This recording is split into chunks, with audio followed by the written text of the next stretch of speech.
తల్లి తన చంటి బిడ్డను మరచినేమో కానీ నేను నిన్ను మరువను, చూడు నా అరచేతుల మీద నిన్ను చెక్కి ఉన్నానని అన్న దేవుడు నిన్ను తల్లి కంటే గొప్పగా ప్రేమిస్తున్నాడు. తల్లి ప్రేమలో అయిన లోపం ఉండొచ్చేమో కానీ యేసయ్య ప్రేమలో లోపం లేదు. దేవుడు తల్లిదండ్రులని సన్మానించమని, నీవు దీర్ఘాయుషుతో జీవించాలంటే నీ తల్లిదండ్రులని సన్మానించాలని 10 ఆజ్ఞలలో ఒక ఆజ్ఞగా దాన్ని రాయించాడు. తల్లిదండ్రులను ప్రేమించమని, సన్మానించమని దేవుడే చెప్పాడు. దాన్ని ఆజ్ఞగా నియమించాడు.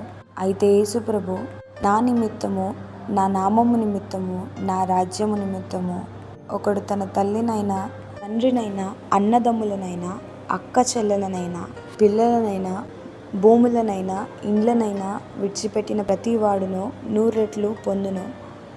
ఇది కాక నిత్య జీవమును స్వతంత్రించుకొనని యేసు ప్రభు చెప్పాడు. దేవుడే ప్రేమించమన్న తల్లిదండ్రులకు కూడా ఒకసారి ఆయన నామము నిమిత్తము మనము దూరం అవ్వాల్సి వస్తుంది. వాళ్ళే మనల్ని అర్థం చేసుకోలేని రోజు వస్తుంది. వాళ్ళు మనల్ని క్షమించలేని రోజు వస్తుంది. వాళ్ళు మనల్ని అసహించుకునే రోజు వస్తుంది.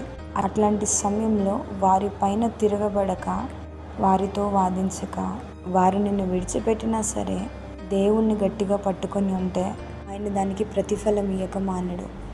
ప్రతిఫలము 100 రెట్లు అన్నాడు.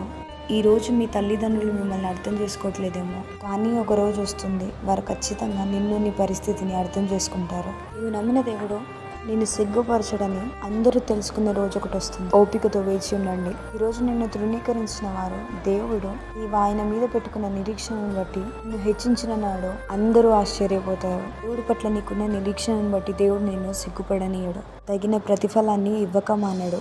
హల్లెలూయా.